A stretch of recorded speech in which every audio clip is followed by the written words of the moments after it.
Evangelism and missions class.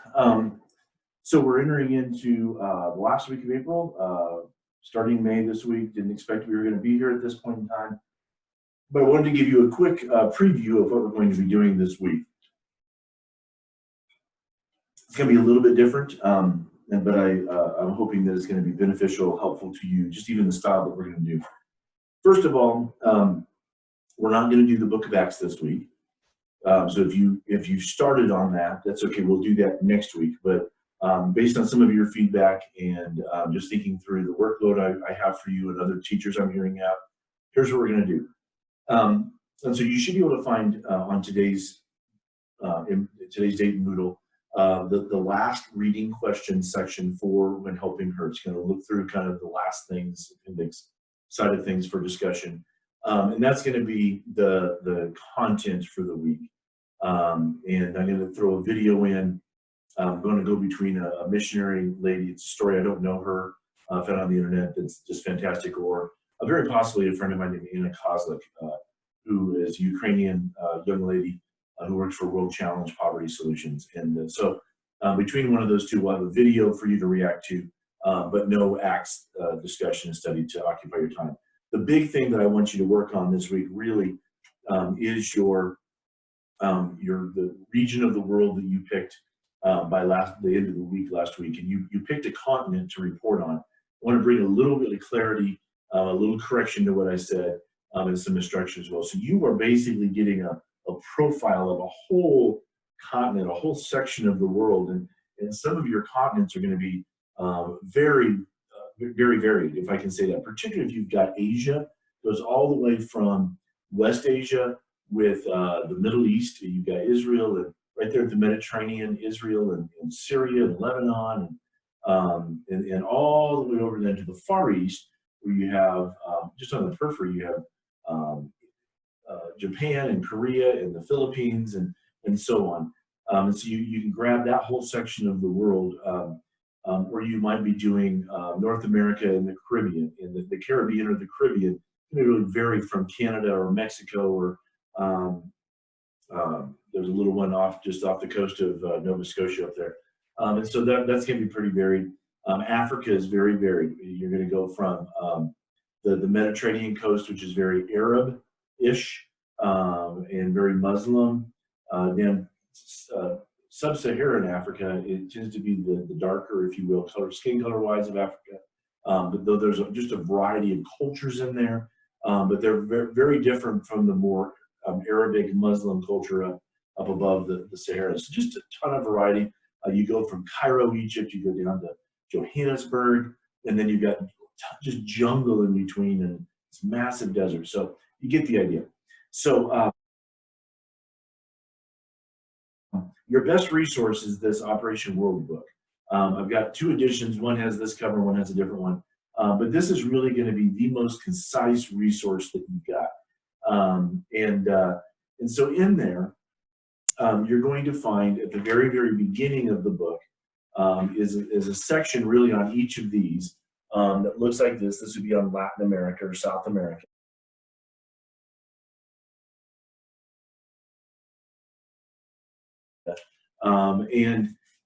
And so this is going to really provide you with continent-wide information on a great scale. I also recommend in the notes at the top of the page or top of Moodle, the joshuaproject.net. Tons of resources there. There's a Wycliffe website there. Wycliffe Bible Translators is probably the biggest Bible translator that there is out there. And just some resources there. But this World Book is going to really bring things together. Now, here's what you're going to find as you go, and I want to keep pointing this out, that the dates are going to be different with your information. So you're going to try to come up with the most consistent dates. So as you look at your charts and stuff like that, you're going to need to find out what is the date that they're giving you. Try to be as close as you can, but the problem with statistics, population numbers, GDP, and so on, is that they kind of roll in. And so that you don't just have 2015, boom, there you go.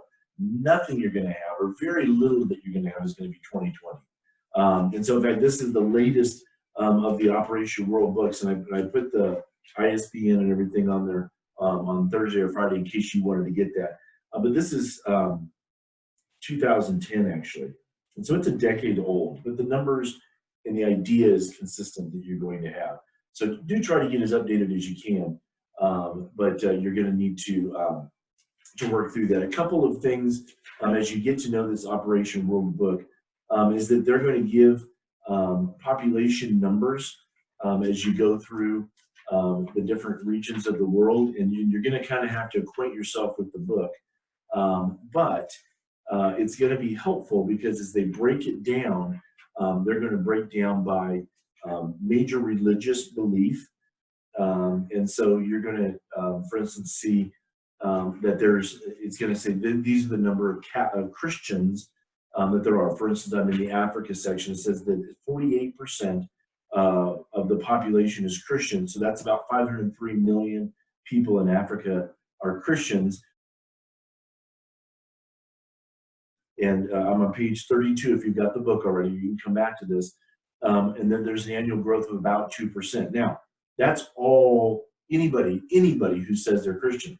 And so if you go down right below that, then it'll take the Christian population and it'll break that down into Protestant, Independent, Anglican, Catholic, Orthodox, marginal, unaffiliated, and so on. So it tries to break that Christian number down so you can get an idea of what they're looking at. And then even below that, there's what they call trans-block. And so those across all stripes of Christianity, Protestant, Catholic, Anglican, Orthodox, whatever, that are considered evangelical. In other words, they really believe in the authority of Scripture, the deity of Jesus Christ, and that you should take the message to the lost.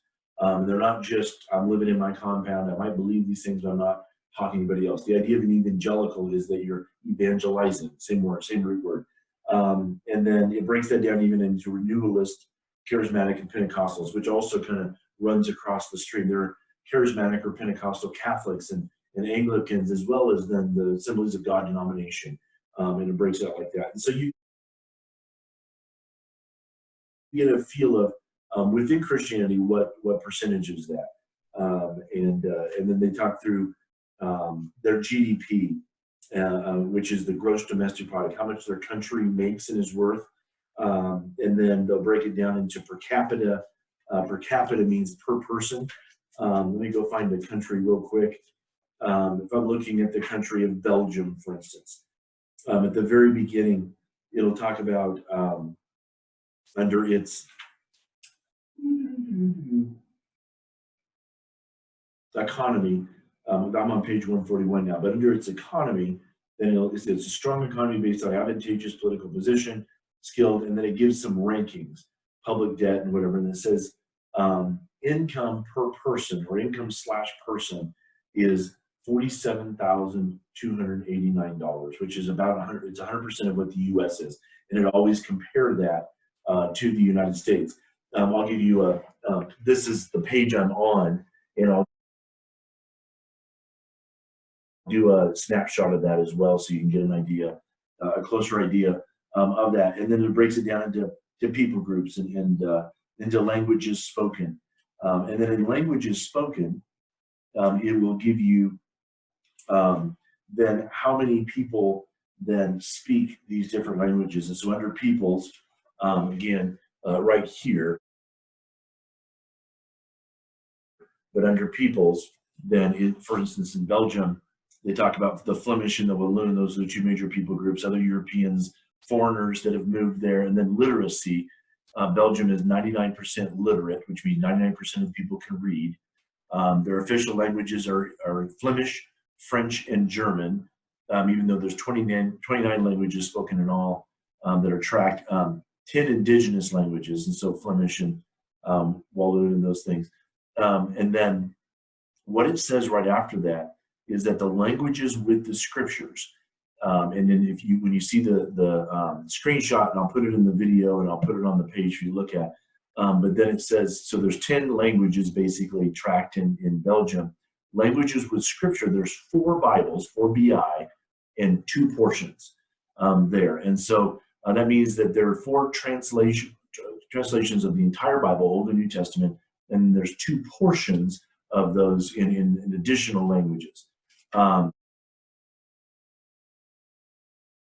I'm going to go to Belize, which is a couple pages in on page 145. Belize, on 145 of this version of it. But it goes in, same thing, people, under peoples and literacy, 76%. Their official languages are English. Spanish is spoken by the majority of the population. There's 12 languages in all that are spoken in Belize, which is in Central America. 8 indigenous languages, but languages with the Bible, the whole Bible, there's 6. There's one New Testament. There's one language that has just the New Testament.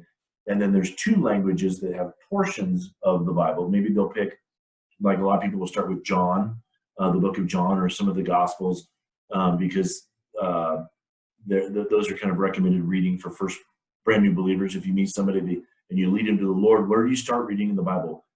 I recommend starting in the book of John. It's written by Jesus' best friend. It's a very relational book. You get the idea. And then if you're looking at Belize, there's one WIP. So there's one language where there's a work in progress. And part of what I'm asking you for is to find those kind of statistics.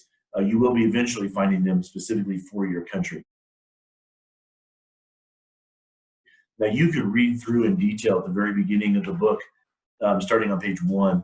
It'll actually go through the whole world and walk through a lot of this, and it'll explain what all the categories mean. And I think it's a great thing, but you're not going to have necessarily that kind of time to do that. And so right now, you're doing for this week, you're doing a report on a country or on a continent, and there's a section on continents like I was referring to earlier, at the very, very beginning.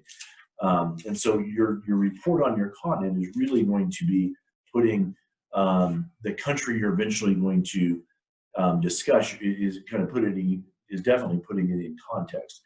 And so Europe, I'm on page 74 now. There's a literacy. I've talked a lot about languages. 99% are literate. There are 269 indigenous languages. That means the languages that are native to Europe, not like imported languages as refugees have come in, but indigenous languages. 3.9% of the world's total. Languages with scripture. There are 63 languages in Europe that have the whole Bible, 31 languages that have just the New Testament, 61 languages that have just a portion of the Bible, and then 23 languages that have a work in progress. And so they summarize it with Europe. There are 73 languages with translation needs. And so even Europe, which was the cradle of Western civilization and the growth of Christianity, still has great need. Yeah, so you're bringing all of that together for us for this particular assignment. Somebody asked me about all the people groups and the languages. This is my correction. I would like as complete of a list as possible of those, possibly from like World Book Encyclopedia online or Britannica, Wikipedia. Check the resource on Wikipedia if you use it. Make sure you give the source of their numbers.